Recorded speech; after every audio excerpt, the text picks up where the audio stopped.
Morning Pete's, I'm back on the beach, where I belong, with my feet up. And the reason I've got my feet up on the beach is because I've made my early transfer.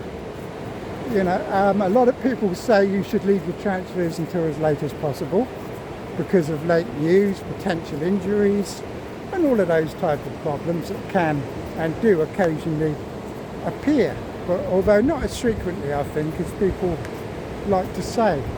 But we saw last week, but leaving it until the last minute to take advantage of potential late news isn't always, there's a surfer there, peeps, isn't always as rewarding as it's cracked up to be, because sometimes you can make a late transfer and what you do is you panic. Now personally, what I do, I watch the games at the weekend, form an initial idea of what I might want to do, and then spend a couple of days analysing the potential options. That is what I did last week. I started the week with Cunha as my preferred pick. The more I analysed it, the more I started leaning towards Chris Wood, on the grounds that Cunha had a few potential problems, in that Bellegarde might play significant minutes. He's probably leaving the club. The manager might want to give other players a chance and all that type of thing. So I ended up changing my mind. And this week I did all the above with analysis and quickly determined that the transfer I wanted to make was Wood to Watkins. And I've actually made it. And people say you should not make early transfers, but I've done it.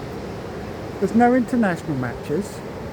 Yes, there is a slight risk that something could go wrong, but there's also a risk in waiting, because the big risk in waiting after you've decided what you're going to do is that there's several things that can go wrong. Firstly, you might be talked out of your move. Now, I don't know about you, but I watch a lot of FPL content, and sometimes, it happens to everybody, sometimes you can actually be talked out of what you'll hear something, or you might see that, say, Tottenham have put out a strong lineup, and the people on the deadline streams all kick off and say it's a bad option and you should change your mind and all this. I do, they change their mind on the grounds of what they hear from other people. And the other thing is team news, leaks, false leaks, all these sort of things can cloud your judgment, and you end up making a choice that might not be ideal. You know what I mean? So to me, early transfers, once I know what I'm going to do, is a sign of a strong decision.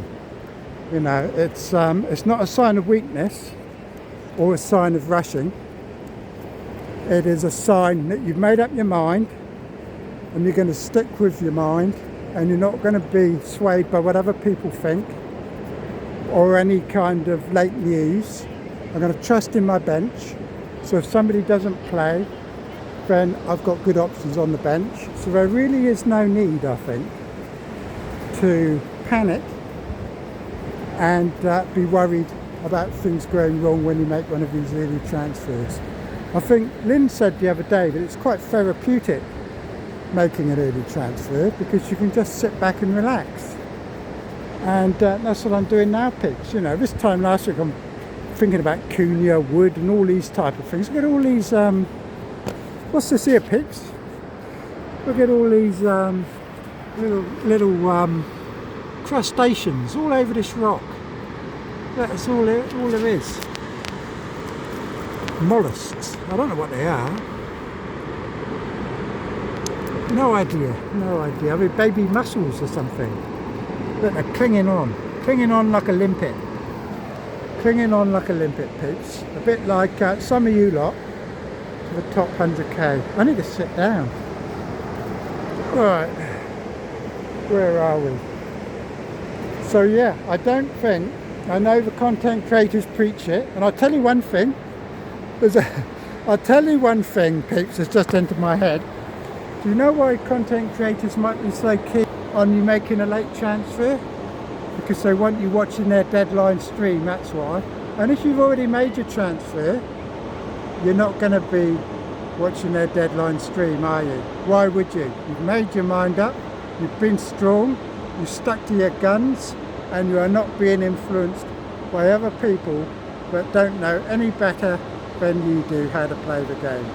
So, be brave, be staunch, and do what you want to do. But make your own mind up, don't be influenced by other people. And don't be afraid of an early transfer. I think once this season, I've done an early transfer and there's been a problem. I think that was Solanke. But even then, I was just able to bench him and play one of my bench players. And if I'd been able to play that little prick, Wan-Bissaka, last week, I would have been a lot better off. You know what I mean? And this week I think I got Sarr as my first sub. So I can deal with any late team news. It doesn't really matter. The only thing that I might do with late team news would be to actually change my captain. But in terms of transfers, I'm pretty happy with it. Yes, there is a slight risk of an injury. Someone could break a leg in training or whatever, but it is a very slight risk. And I put it to you that it's actually less of a risk than being talked out of your decision or making bad decisions based on a 10-minute window when you hear one of your players is going to be benched just before the deadline. So cheers for now then, Pips. I leave you from a sunny Christchurch, and I've now recovered from the fact that my cat went missing, and this has been very therapeutic for me. And now thankfully the cat's been found, I can relax and enjoy my chess tournament later. So cheers for now then, Pips.